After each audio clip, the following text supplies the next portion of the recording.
Welcome to this explainer. Today, we're diving right into something that's quietly normalized permanent financial stress for millions of regular folks out there. We're talking about the hidden dangers of extended auto financing, specifically the 84-month loan. It's essentially a system designed to keep you permanently playing defense with your paycheck. So let's break it down piece by piece. Have you ever found yourself in this situation? You're sitting in a high-pressure dealership office. You look down at the paperwork, and the monthly payment staring back at you honestly looks more like a mortgage than a car note. I mean, your eyes widen in panic, right? The salesperson sees this, and they immediately lean in with that practiced, comforting smile saying, "Hey, don't worry, we can make this work. We'll just stretch the term out to 84 months." In that high-stress moment, it sounds like an absolute lifeline. But here's the catch they aren't mentioning. They're handing you the keys to a financial prison. You're literally about to sign away 7 to 8 years of your life. That is longer than the average marriage, folks, all for a piece of metal that's going to be worth a mere fraction of what you paid for it. Okay, let's dive into Section 1, the dealership illusion, and how they hide astronomical prices.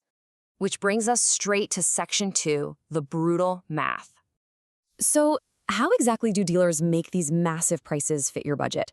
I mean, the average new car payment is now over $700. And if you're looking at trucks and SUVs, the ones people actually want, we're seeing payments pushing north of $900 or even $1,200 a month. No way, right? Well, they do it by extending the loan and hyper-focusing your attention strictly on that monthly number. And this brilliantly illustrates the trick. Let's say you take a $60,000 truck and finance it over a standard 4 years. The payment is a terrifying $1,500 a month. Most of us would run straight out of the dealership. But if you stretch that exact same $60,000 truck over 8 years, the payment magically drops to a much more manageable $900. It feels like a win. You get the truck and you kept the payment under $1,000.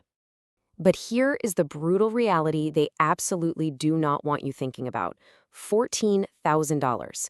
That is the extra interest penalty you're paying over the life of that loan just for the privilege of securing that lower monthly number. Think about that. You're paying a massive premium simply for the illusion of affordability. And that brings us to the really terrifying total. When you add it all up, that manageable $900 payment over 8 years equals a total cost of over $86,000 for a $60,000 truck. 86 grand. And remember, you're still going to be making payments on this thing when the warranty is a distant memory. This isn't just a bad deal, it's literal wealth destruction, just with heated seats and cup holders. And the math actually gets worse thanks to one simple reality. Cars depreciate incredibly fast. By year 5 or 6 of that 84-month term, you're going to owe significantly more on the loan than the truck is actually worth. That is the textbook definition of negative equity. You're effectively trapped. You become completely unable to sell or trade the vehicle without writing a massive check out of your own pocket just to escape the loan. So let's talk about why this happens in Section 3, Automotive Stockholm Syndrome. Now, what's really interesting about this slide is understanding exactly why this works. If the math is objectively terrible, why do incredibly smart people fall for it every single day? Well, it's what's known as Automotive Stockholm Syndrome. The auto industry has spent billions, literally billions of marketing dollars to convince you that a truck isn't just a way to get from point A to point B. They sell you an image. They sell you a truck that makes you look like a rugged mountain climber, or they sell the statement that you're successful, hardworking, and reliable. When you're buying into an identity like that, a $900 payment suddenly feels like an investment in yourself, right? Rather than the financial disaster it truly is. You become emotionally attached to your financial captor, fiercely defending that massive monthly payment, even as it quietly drains your ability to provide for your family's actual future. Which leads right into Section 4, the financial hamster wheel. Here's how the trap closes. When you inevitably get tired of a car, but you're stuck in that negative equity we just talked about, dealers will happily roll that old debt into a brand new, even longer loan. It creates this endless financial hamster wheel. And holding this kind of crushing long-term debt, it fundamentally changes how your brain operates. You're forced into a permanent survival mode mindset. Suddenly, every single financial decision you make is filtered through fear, because you are now a captive audience to the bank. You simply don't have the bandwidth to think about career growth or investing or new opportunities. Why? Because 100% of your mental energy is consumed by just keeping the wheels turning and making sure next month's payment clears.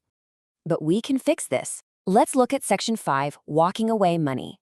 There is absolutely a way out.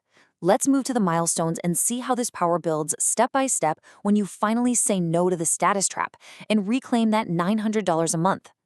Imagine taking that money and funneling it into step 2, hitting a $10,000 savings milestone. Suddenly, a car repair or a medical bill isn't this catastrophic event that ruins your whole month. It's just a minor annoyance. You transition from financial panic to having actual breathing room. And if you keep going to step 3, accumulating $20,000, well, now you've reached the threshold of walking away money. This right here is your superpower. You walk into your job differently when you know you could quit tomorrow and easily survive for months. You negotiate everything in life from a position of absolute strength rather than desperation. Consider the ultimate contrast here. On one side, you've got the person driving the flashy new truck on an 84-month loan. To the outside world, sure, they look super successful, but in reality, they are probably lying awake at 3 a.m. doing frantic mental math just to cover their bills. On the flip side, you have the person driving a reliable, used Honda, but they have 20 grand sitting comfortably in the bank. That person, they are the one who is actually free. It's the profound difference between the anxiety-inducing illusion of wealth and the incredibly liberating reality of true financial security. So, the crucial point is summarized perfectly by our source material here. Real wealth isn't a shiny object in the driveway. Real wealth is freedom and the peace of mind that comes from knowing you own your time. That's the whole shebang right there. The goal isn't to look rich. The goal is to actually be free from the stress of owing your future labor to a bank. So, I want to leave you with this final, provocative thought. Will you have the courage to say no to the things that don't matter so you can finally say yes to a life you actually own? It is time to stop the wealth destruction, take a hard look at your real numbers, reject that 84-month prison, and start building your untouched financial foundation today. Trust me, your future self is absolutely counting on it. Thanks so much for joining me for this explainer, and I will catch you in the next one.